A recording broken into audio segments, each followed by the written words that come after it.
Ada 4 karunia yang Allah kasih kepada manusia yang harus kita jaga jangan sampai hilang, karena bisa hilang dengan 4 perkara. Apa 4 karunia ini? Kata Rasul Shallallahu Alaihi Wasallam, yang pertama al-aqlu, akal manusia. Yang kedua ad-dinu, agama Islam. Yang ketiga al-haya'u, sifat malu. Yang keempat al-amalu saleh, yaitu amal soleh. Ini 4 karunia yang Allah kasih sama manusia yang kagak ada bandingannya.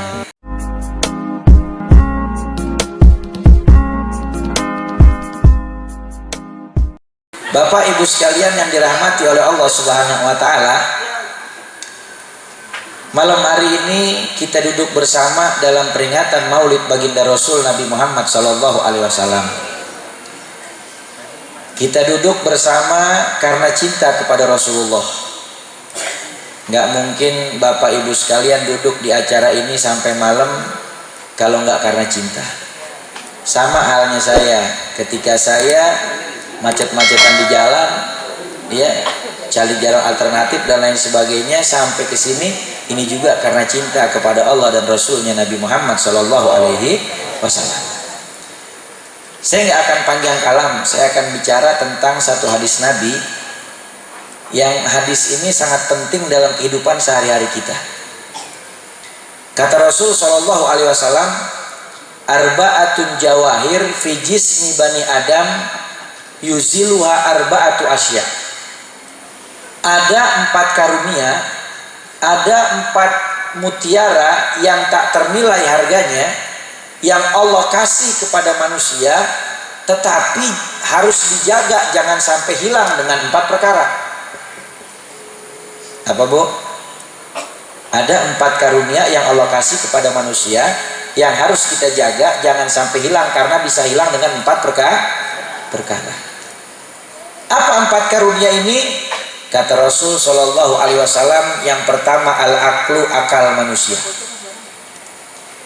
Yang kedua ad-dinu, agama Islam. Yang ketiga al-haya'u, sifat malu. Yang keempat al-amalu saleh, yaitu amal soleh. Ini 4 karunia yang Allah kasih sama manusia yang kagak ada bandingannya. Kita bahas satu persatu. Yang pertama akal.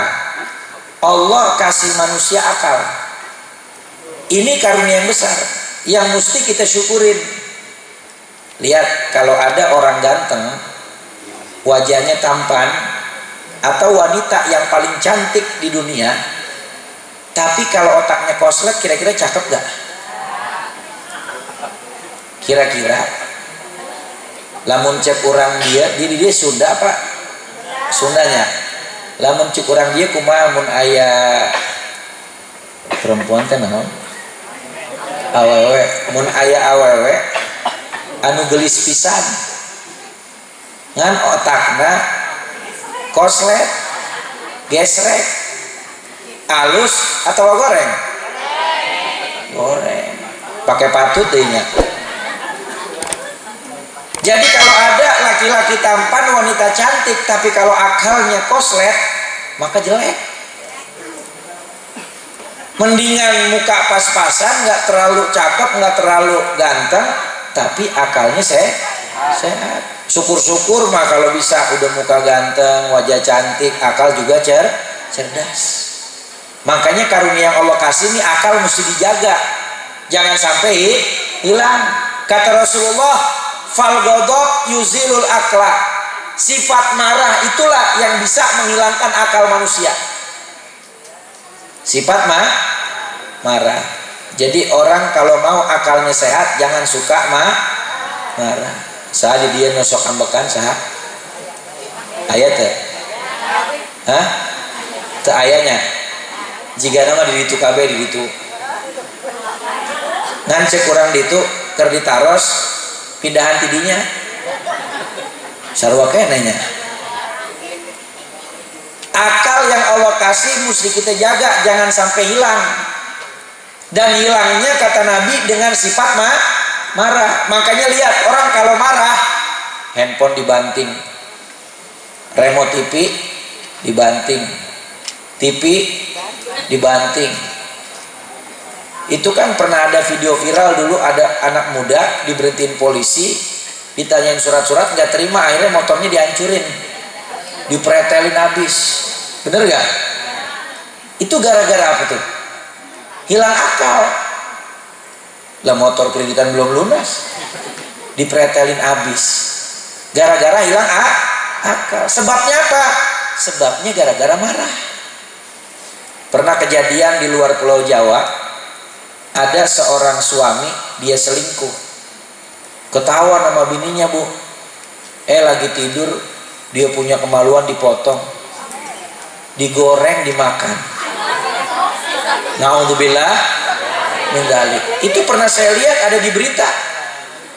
Itu dia bisa begitu melakukan perbuatan yang sangat hina disebabkan apa? Hilang akal. Sebabnya gara-gara kebangetan marah. Makanya marah tuh bahaya. Suami istri bisa bercerai gara-gara marah. Gara-gara akalnya hilang disebabkan marah, akhirnya gampang menceraikan istrinya. Sedikit-dikit, kamu saya cerai, kamu saya talak, gara-gara sifat marah.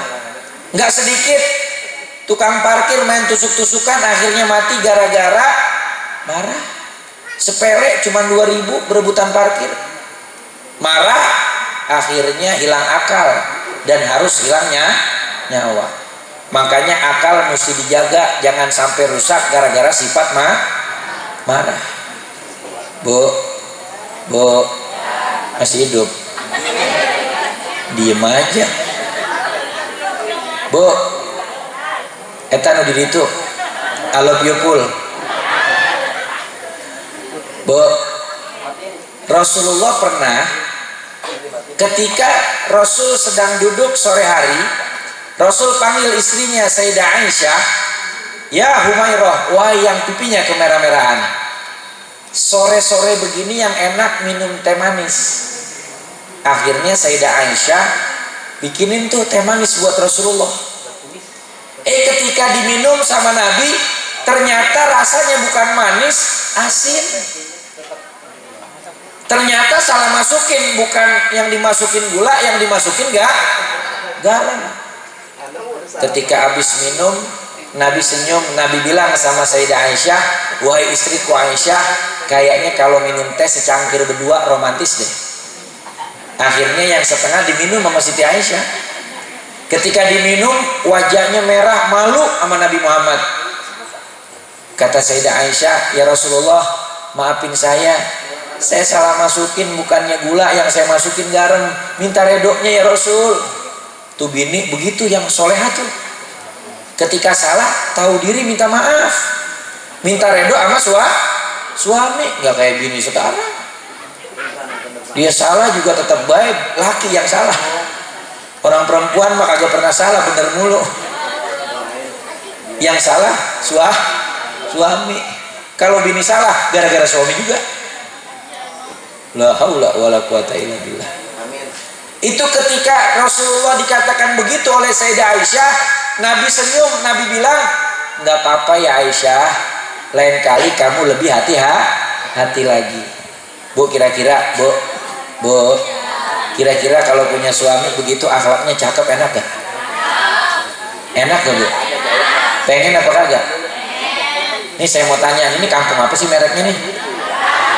Hah? Nanggrang. Kira-kira orang Nanggrang, ibu kalau bikin teh buat suaminya, ternyata ibu salah masukin, yang dimasukin bukannya gula tapi garam.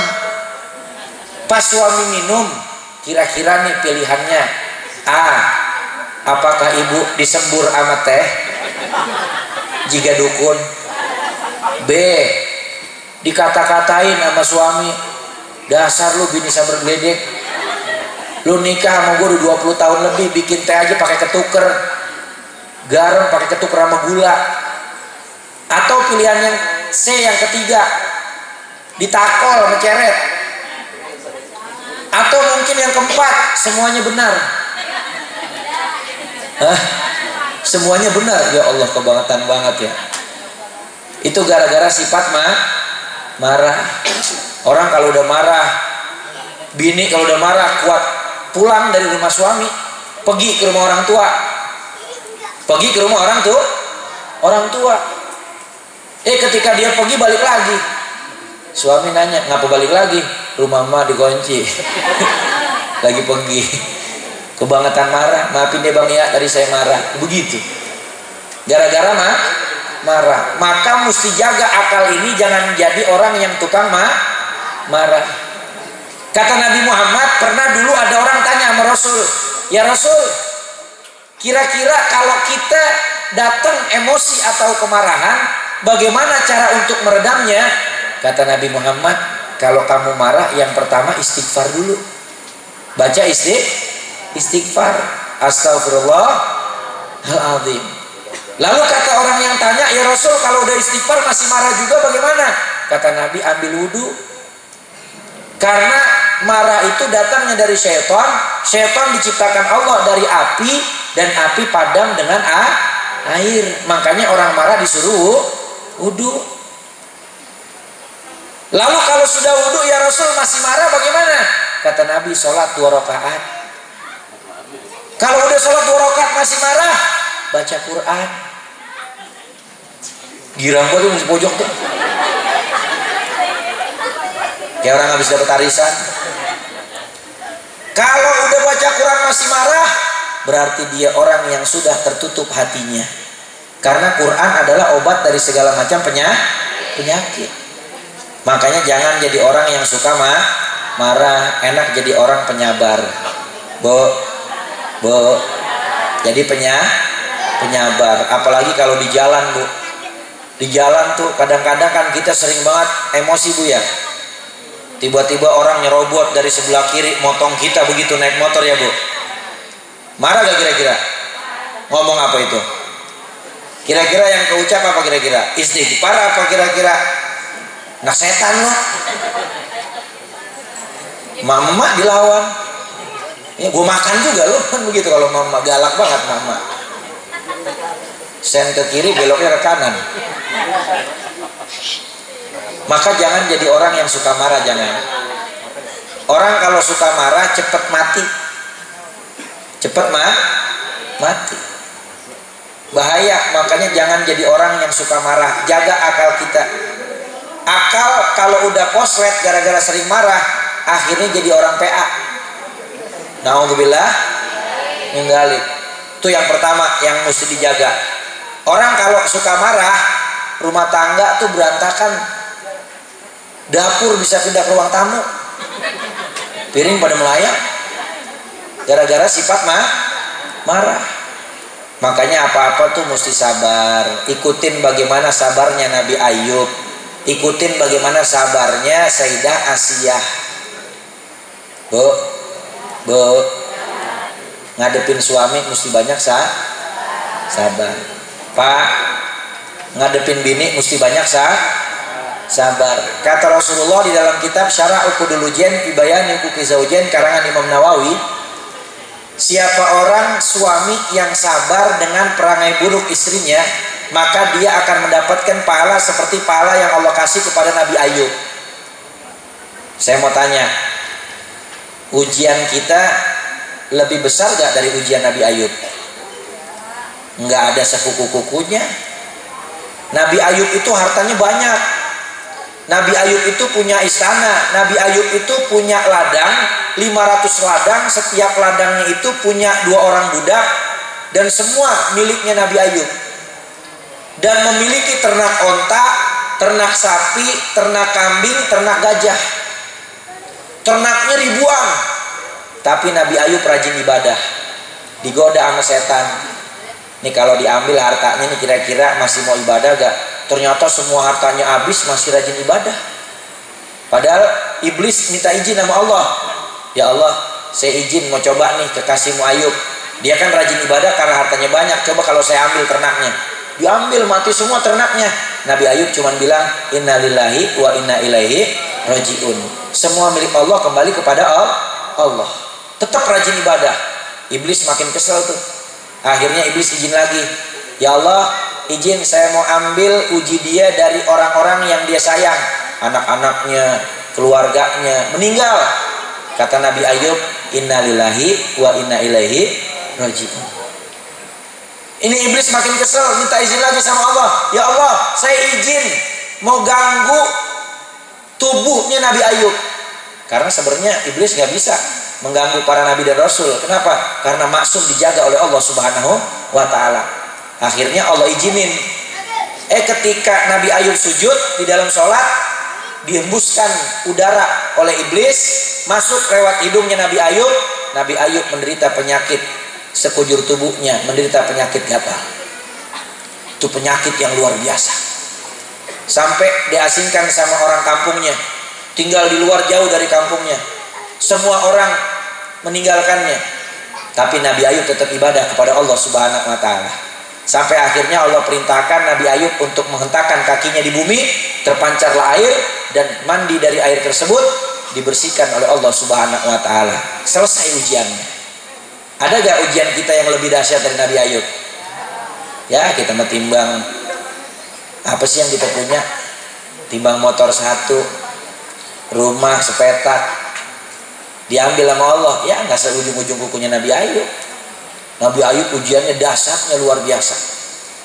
Makanya kalau kita sabar nih, suami ngadepin perangai buruk istrinya, lebih ini kan sifatnya rupa-rupa bu ya. Orang nikah kan mesti terimain kurang lebihnya, sempurnakan setelah menikah. Nah, orang perempuan kan, mohon maaf nih, kadang-kadang nih kalau keluar rumah, bu masih hidup. Ini lanjut apa udah nih? Orang perempuan biasanya kalau keluar rumah kan bu ya, dandannya menor, udah kayak bencong lampu merah. Pakai yang namanya bedak foundation, belum pakai blush on biar pipinya merah, belum pakai eyeshadow, eyeliner, bulu mata anti badai, belum hidungnya pakai shading biar kelihatan mancung. Lah hidung longsor, mau dimancungin kan susah. Kondangan jam 8, suami udah rapi nungguin di ruang tamu, bini dandan apa jam 10 nggak kelar-kelar. Jam 10 kelar tuh, bangunin lakinya, bang ayo kondangan. Kata lakinya, lu kondangan sama keluarga lu, bapak lu, ibu lu. Gedek banget ya, lah kelamaan dandannya. Tapi kalau giliran di dalam rumah, buat suami mukanya demek kayak topo. Yang kagak alhamdulillah kagak ada. No, ada yang nyeletuk no. Iya. Yang nyeletuk lakinya kagak ada katanya. Ya Allah, sampai bisa ngepas begitu ya. Orang perempuan kadang-kadang kan rupa-rupa modelnya. Makanya mesti apa? Suami mesti sabar ngadepin perangai buruk istrinya. Nanti dapat pahala seperti pahala Nabi Ayub. Orang perempuan juga bu mesti sabar ngadepin perangai buruk suaminya. Kata Nabi Muhammad, siapa orang istri yang dia sabar ngadepin perangai buruk suaminya, maka niscaya dia akan mendapat pahala seperti pahala yang Allah kasih kepada Siti Asia. Siapa Siti Asia? Ada yang tahu ya? Siapa? Kalau istrinya Nabi Muhammad Siti Aisyah. Kalau Siti Asia adalah istrinya Fir'aun. Sekarang saya mau tanya, ada gak di sini ibu yang punya suami kayak Fir'aun, ada gak? Loh, Fir'aun kan kebangetan banget jahatnya bu, kebangetan banget jahatnya. Ada di sini gak ibu yang punya suami kayak Fir'aun, ada? Nauzubillah, enggak, itu Fir'aun jahatnya orang tuh. Itu Siti Asia disuruh ninggalin agamanya dan disuruh beriman kepada Fir'aun untuk mengatakan bahwa Fir'aun sebagai Tuhan, tapi Siti Asia menolak, nggak mau. Siti Asia menolak, nggak mau. Sampai akhirnya diikat kakinya, tangannya dibentangin di bumi, dimadepin ke matahari, dijemur di terik panas, dan di atas dadanya ditaruh batu yang besar. Bu, kita kalau tengah hari di depan rumah kita pas lagi panas penter, keringetan nggak? Gerah gak kita? Apalagi ini terik matahari, terus di dadanya batu besar tuh, itu panasnya ngeresep di batu tuh, ngebakar di kulit. Dahsyatnya luar biasa ujiannya. Tapi tetap dia sabar. Sampai akhirnya ketika itu Fir'aun bilang, udah timpa aja tuh dia pakai batu yang gede di atas dadanya biar mati. Akhirnya ketika itu Siti Asya berdoa sama Allah, ya Rabbi ibnili baitan fil jannah. Ya Allah, tolong bangunkan buat saya rumah di sorga. Ketika itu Allah kasih lihat rumah di sorga kepada Siti Asya melalui pandangan matanya. Allah kasih bisa lihat tuh, itu kemuliaan buat orang-orang soleh, buat orang-orang solehah, kekasihnya Allah Subhanahu Wa Taala. Setelah dikasih lihat rumahnya di sorga, lalu kemudian dicabut nyawanya sama malaikat Israel, dan ketika dilemparkan batu di dadanya, udah nggak ada ruhnya, cuman jasad doang. Saking sayangnya Allah. Apa balasannya buat Siti Asya? Karena sabar menghadapi kejahatannya Firaun, balasannya adalah rumah di sorga. Ibu pengen punya rumah di sorga? Pengen nggak punya rumah di sorga? Dikit lagi ya, jam 12 tutup ya. Pengen punya rumah di sorga? Perempuan yang sabar ngadepin perangai suaminya nanti dikasih rumah di sorga. Orang laki kan modelnya rupa-rupa, ya Bu ya. Dulu waktu nikah pengennya angan-angannya gimana Bu? Pengen punya suami ganteng, soleh, rajin sholat, duitnya banyak, rumahnya luas, mobilnya mewah, badannya tinggi gede, ya Bu ya. Orangnya romantis, kan begitu. Pengennya kan kita apa aja pengennya yang sempurna ya. Tapi kan nggak bisa, manusia semua ada kurang ada lebihnya. Pas nikah ternyata dapatnya bantet kayak galon, tingginya ke samping. Ya Allah, mesti bersyukur ya. Tuh ada yang nyeletuk lagi di belakang tuh ya. Mesti bersyukur karena manusia nggak ada yang sempurna. Ya udah, sama Allah dikasih Bu, ibu punya suami ganteng, alhamdulillah. Tapi kagak sholat, mau nggak? Mau nggak? Embungnya dibere suami ganteng tapi tara sholat, hayang Bung? Bung, ini bener gak sih gue ngomong bener ya? Takut salah ya. Ini namanya bahasa Sunda asal goblek, sebisanya aja ya. Nggak apa-apa ya Bu ya. Bu, dikasih suami ganteng tapi nggak sholat, mau nggak? Ya udah dikasih dah sama Allah dah, suaminya ganteng rajin sholat tapi miskin, mau gak kira-kira? Pengangguran, gak punya duit, hidupnya susah belangsa, mau gak kira-kira? Hah? Gak mau? Ya udah dikasih sama Allah dah, suaminya ganteng, rajin sholat, duitnya banyak, tapi penyakitan, mau gak Bu? Bengek mulu, rumah sakit pulang, balik lagi ke rumah sakit, buset capek dah ya, berak di tempat tidur, ya Robi, penyakitan, mau gak? Ya udah, sama Allah dikasih dah suami yang ganteng, rajin sholat, duitnya banyak, badannya sehat ya, tapi orangnya medit, pelit, buntut kasir, pantat kuning, borok sikutan. Mau yang begitu? Mau gak? Kasih duit tiap hari, nih catet nih, lu beli apa aja, cepet, perak juga mesti catet. Mau gak yang begitu? Ya udah dah, sama Allah dikasih deh yang ganteng, rajin sholat, duitnya banyak, terus juga orangnya sehat, badannya seger, terus juga orangnya dermawan, pemurah, orangnya royal, tapi ringan tangan. Gua plokin muka mulu, badan ditonjokin mulu, bentar-bentar ditendang, dijorokin. Mau gak? Bu, mau gak? Gak mau juga ya. Itulah manusia, gak ada yang sempurna. Makanya mesti terimain, mesti banyak sabar. Pasti ada lebihnya, ada kurangnya. Nih suami ganteng, tapi kurang rajin sholatnya. Sabar, nasihatin terus, ingetin terus, karena hidup rumah tangga kudu saling ingetin. Dapat yang rajin sholat, tapi mukanya pas-pasan, stok terakhir. Ya kalau ibarat makanan res-resan gorengan. Oh, res-resan gorengan tahu? Beli 2.000 sok resep. Makannya enak pakai nasi putih hangat-hangat.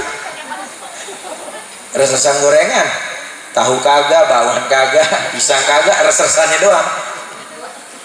Tapi rajin sholat, ya mesti sabar, mesti menerima kenyataan, ya.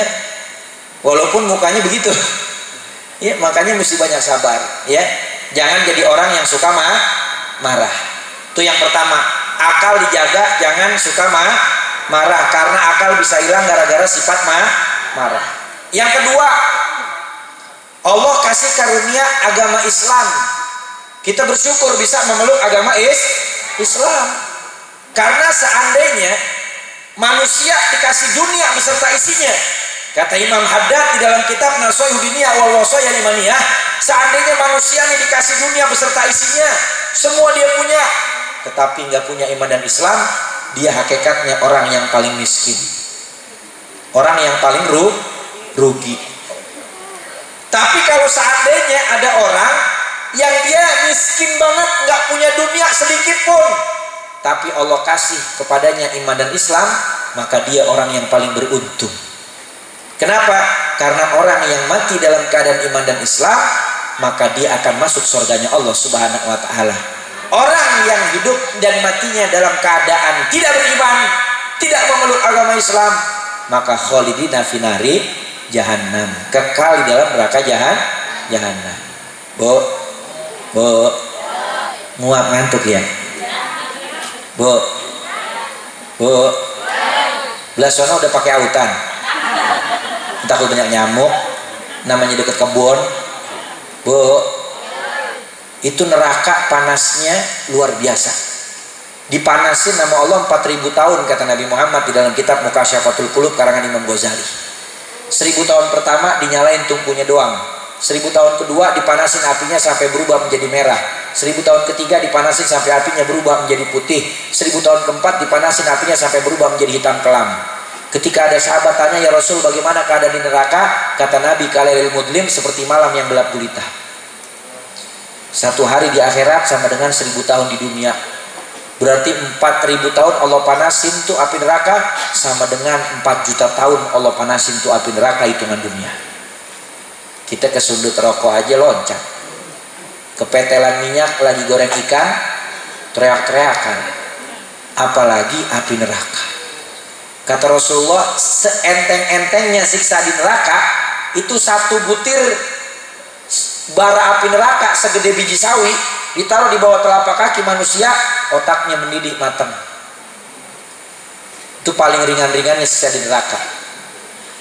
Makanya bersyukur kita dikaruniakan memeluk agama Islam. Allah kasih kita iman dan Islam. Jaga iman dan Islam kita. Kata Nabi, wal hasad yuziluddin, sifat hasud itu bisa menghilangkan iman dan Islam kita. Nah yang kedua mesti dijaga iman Islam kita, jangan sampai hilang gara-gara sifat hasud. Nyaho gak sifat hasud? Terang tuh Bu. Sifat hasud itu adalah sifat tamanna zawalun nikmah alal ghair, menginginkan kenikmatan yang ada pada orang lain itu binasa dan menjadi milik dia. Itu hasud. Nggak boleh melihat orang senang, bulinya susah doang. Orang hasud itu adalah orang yang senang ketika orang susah, dan dia susah ketika ada orang senang. Itu namanya orang hasud. Tetangga na meser motor anyar enmek, manehanana meser koyo cabe 2 pak, dianggo sadayana tah, dibenget ketutupan. Ada ya begitu? Ada tetangga beli mobil baru, dia diopnam, dirawat di rumah sakit. Ada tetangga pergi haji sekeluarga dapat warisan, dia mati. Naudzubillah. Ini mah peribahasa, tapi kenyataannya seperti itu. Bahaya tuh penyakit hasud. Nggak boleh ngelihat orang senang, bolehnya susah doang. Ngelihat tetangga sukses, dia kesel. Apalagi orang perempuan kan kadang-kadang doyan banget ngomongin orang. Paling pinter ngitungin nikmatnya orang lain. Beli sayur timbang beli genjer doang mengkol. Ngobrolnya setengah jam. Pemunah, ya kenapa Poromlah? Kenal sama Posaroh? Kenal. Kenapa emang? Itu kemarin baru habis beli mobil baru. Ya biarin aja, bersyukur alhamdulillah. Ya tapi kan lakinya security doang. Ya emang kenapa sih kalau security? Saya curiga tuh, security masa beli bisa mobil baru mahal begitu. Saya curiga kalau malam itu bininya jagain lilin, lakinya ngepet. Naudzubillah. Hasud gak tuh orang? Hasud. Orang hasud kata Nabi gak akan pernah bisa sukses. Kenapa? Karena cuma ngitungin harta orang doang. Oh sih, itu mau beli motor baru lagi nih, mau beli mobil baru lagi nih. Oh rumahnya habis direnovasi nih. Oh kemarin begini ngawinin anaknya nih gede-gedean. Ngitungin harta orang doang kerjaannya. Ustadz gimana kalau kita dihasutin orang? Biarin, jangan dijawabin. Kata Nabi Muhammad, likuli di nikmatin mahsudu, setiap orang yang punya nikmat pasti ada yang hasud. Jadi jangan dipusingin, kalau kita nggak dengerin omongan orang mah nggak habis-habis bu. Ya bu ya. Kita nggak akan bisa menutup semua mulut orang yang ngomongin kita, yang hasud sama kita dengan dua tangan yang kita punya. Tapi kita bisa tutup kedua telinga kita dengan kedua tangan kita, biar kita nggak dengar hasutan orang. Ya bu. Orang kadang-kadang dihasut marah, kesel. Katanya Imam Syafi'i, idza nataqa safihu fala tujibhu wa khairu min ijabati asukutu. Kalau diajak bicara oleh orang bodoh jangan jawabin. Sebaik-baiknya jawaban adalah diam. Udah nggak usah diladenin. Jangan sampai kita punya sifat hasud. Karena kalau sampai punya sifat hasud bisa hilang iman dan Islam kita. Na'udzubillah min dzalik. Caranya bagaimana Ustadz biar nggak punya sifat hasud? Banyak bersyukur sama nikmat yang Allah kasih. Jangan suka ngeliatin nikmat orang. Ini kagak ngeliatin nikmat orang mulu. Bini orang diliatin mulu. Cakep banget ya bini orang ya. Bininya kagak ditengok-tengok. Bukan orang sini bang, bukan. Orang sono. Bang saya tanya sama orang sono pindah dari sini juga. Dari Nangerang. Hah? Nanggrang ya? Salah ada tuh gua. Nanggrang. Ya, pindahan dari Nanggrang. Jangan suka punya sifat hasud. Yang ketiga kata Nabi Muhammad SAW, karunia yang Allah kasih yang ketiga adalah al-haya, sifat malu. Lalu kata Nabi watoma yuzilul haya, sifat rakus bisa menghilangkan sifat malu. Saya kasih contoh yang gampang. Ibu-ibu hadir pengajian, disediain buah di piring. Ada apel, ada jeruk, ada semangka, macam-macam tuh bu, ya. Tapi ibu duduk bareng-bareng sama teman-teman. Kira-kira kalau yang bener dibagi-bagi gak tuh? Dibagi-bagi gak? Dibagi-bagi. Ayo jeruknya nih, kamu nih apelnya bagi-bagi bareng-bareng. Tapi kalau ada misalnya di situ di perkumpulan itu dia nggak bagi-bagi, dia buka tasnya sendiri, dia masukin segampan ke dalam tasnya. Kira-kira tuh orang punya malu apa kagak? Berarti nggak punya malu.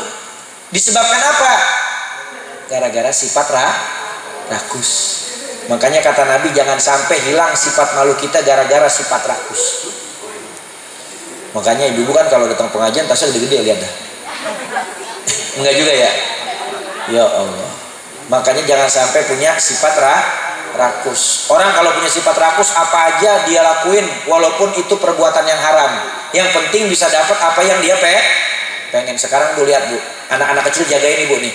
Jangan sembarangan nonton ya media sosial yang nggak baik. Ya bu ya. Apalagi banyak tontonan-tontonan yang memperlihatkan aurat. Ya bu. Anak-anak kecil kesian. Jagain nih anak-anak kecil, jangan sampai rusak tuh bu.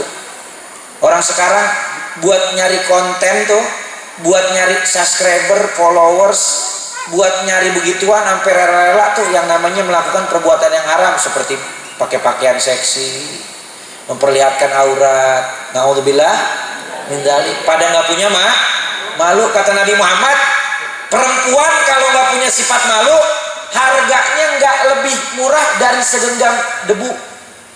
Bu, debu tuh tanah tuh segenggam berapa duit? Ada yang jual nggak? Murah harganya, nggak ada harganya. Perempuan kalau punya sifat nggak punya sifat malu, lebih murah dari itu. Naudzubillah. Makanya Pak kasih tahu orang perempuan, jangan jadi perempuan yang pakai baju tapi hakikatnya telanjang. Bu, di dalam kitab Zahrul Basim karangan Mufti Betawi Al-Habib Usman bin Yahya, dan di dalam kitab Tambil Ghafilin karangan Syekh Abdullah bin Syekh Abdul Mubin, begitu juga di dalam kitab Mukasyafatul Qulub karangan Imam Ghazali, dan di dalam kitab Syarah Uqudul Lujan fi Bayan Huquqi Zaujain karangan Imam Nawawi, itu dijelaskan tentang hadis Isra Mi'rajnya Rasulullah. Ketika Nabi Mi'raj, Nabi diperlihatkan isi neraka. Nabi lihat ada perempuan yang diazab di dalam neraka dengan azab yang sangat dahsyat, yaitu perempuan yang pakai baju tapi hakikatnya telanjang. Pakai baju, bajunya gombrong tapi bahannya transparan. Dalam-dalaman kelihatan semua. Mana kutangnya pakai peniti. Ya Allah. Orang sekarang kadang-kadang nggak malu ya Bu ya. Ada perempuan yang pakai baju, bajunya nggak transparan, bajunya tebal bahannya, tapi bahannya merecet, bahannya sempit, bahannya nyetrit. Kalau kata orang Nanggrang, bahannya mereketenteng. Tahu gak mereketenteng? Yang kalau ibu-ibu duduk tuh ada tangganya di perut. Badan kalau ukurannya S, beli bajunya ukurannya M. Kalau badannya M, beli baju ukuran L. Badannya L, beli baju ukuran XL. Ini kagak, badan ukuran L, beli baju ukuran S. Jika buras. Tahu gak buras? Mereketenteng. Ya Allah. Itu perempuan pakai baju hakikatnya telanjang. Dosa tuh. Jangan Bu ya. Apalagi kadang-kadang kalau keluar rumah Bu, kalau keluar rumah pakai minyak wangi ngambreng banget kayak kuburan baru. Kalau keluar rumah wangi banget kayak kuburan baru, tapi kalau di dalam rumah buat suami pakai daster keteknya bolong, badannya bau 3 rasa, rambutnya bau orang arit, lehernya bau minyak urut, tangannya bau autan, laki nyium pahit. Makanya nggak betah di rumah. Ya Allah. Makanya mencium pahit. Makanya apa? Makanya jangan sampai nggak punya sifat malu, karena al-haya'u minal iman. Sifat malu sebagian daripada iman. Yang keempat terakhir yang mesti kita jaga yaitu amal soleh. Amal soleh. Sakedeung deui, neng sakedeung deui. Tong ka mana-mana sakedeung deui. Oh kesemutan. Alhamdulillah tuh. Kalau masih kesemutan mah belum kegajahan. Bu, Pak. Yang keempat mesti kita jaga amal soleh. Dan amal soleh bisa hilang dengan sebab gibah. Apa Bu? Apa itu gibah? Ngomongin aib orang. Rajin sholat, rajin puasa, rajin zakat, rajin umroh, rajin sedekah, rajin tahajud, rajin duha, tapi doyan ngomongin aib orang.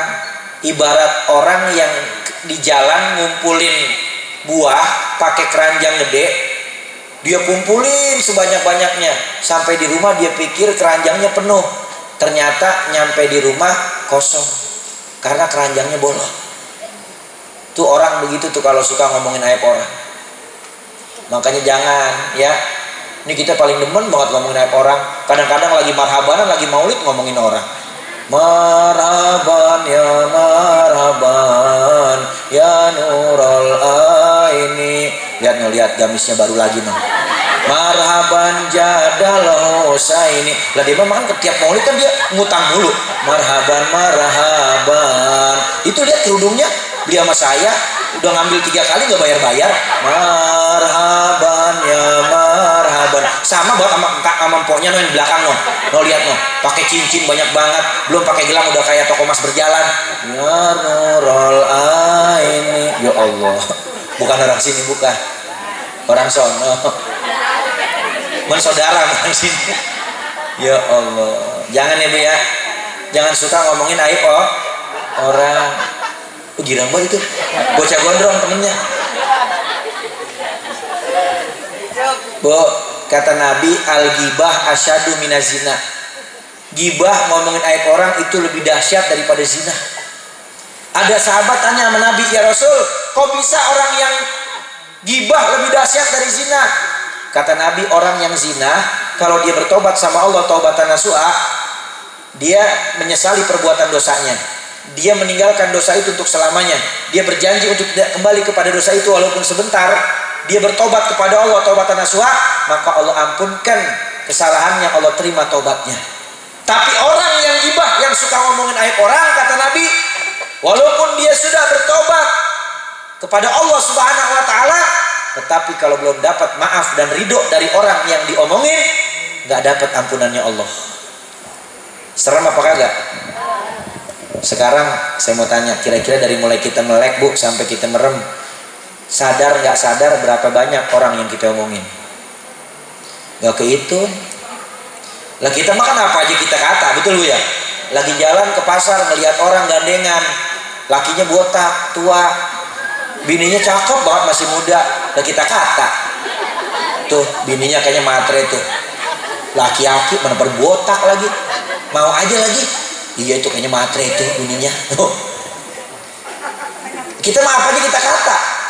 Ngelihat orang perempuan pulang malam-malam, wangi banget, bajunya seksi, kita kata lagi, jablay baru pulang. Nauzubillah. Ngomongin orang belum tentu bener, buruk sangka lagi sama orang.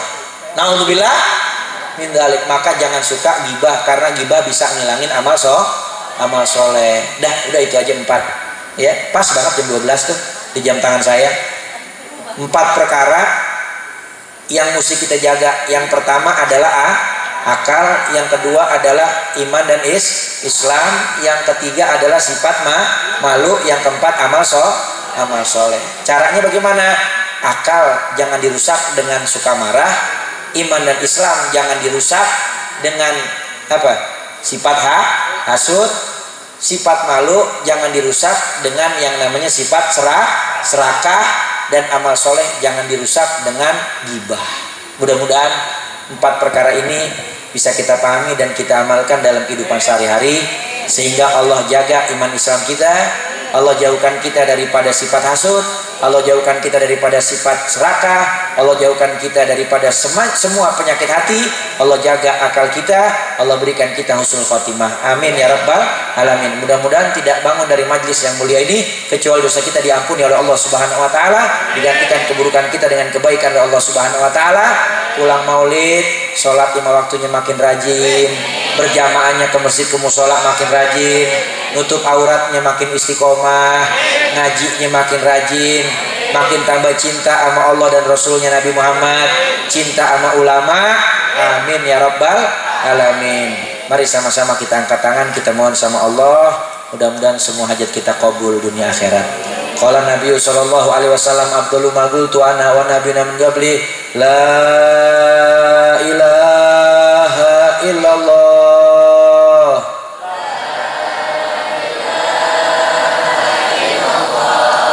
la ilaha illallah, Muhammadur Rasulullah sallallahu alaihi wasallam. Kalimatun hakin alaihana ya amin, wa alaihana mutu wa alaihana bathu wa biya insyaallah ta'ala labnin rahmatika ya rahimin. Sallallahu alaihi sayyidina Muhammadin nabil ummi wa alihi wasallam. Alhamdulillahi rabbil alamin. Walafu minkum, kurang lebihnya saya mohon maaf. Mungkin ibu-ibu sedikit ada yang kayaknya saya kenal sama Ustadz di mana ya. Saya mengisi acara di Islam Itu Indah Bu, di Trans TV bareng Ustadz Maulana, dan juga di Cahaya Hati di Enyus TV, dan di Damai Indonesiaku TV One. Dan yang suka nonton sinetron juga tahu mungkin saya dari 2010 saya di sinetron Bu, jadi Ustadz. Aladin, Tendangan Si Madun, terus lagi Anak Langit, Anak Jalanan, Yang Penting Halal di MNC TV. Ada 30 judul lebih sinetron. Ya, saya jadi ustadznya. Ya, kemarin terakhir 2018 bekal sebelum ajal di Antep. yang nobatin orang mabok, tukang preman, tukang bunuh orang, pelacur, ya doain Bu, dakwah di mana-mana Allah kasih berkah, Allah kasih kemudahan, kasih istiqomah, amin ya rabbal alamin. Kurang lebihnya saya mohon maaf. Walafu minkum. Wassalamualaikum warahmatullahi wabarakatuh.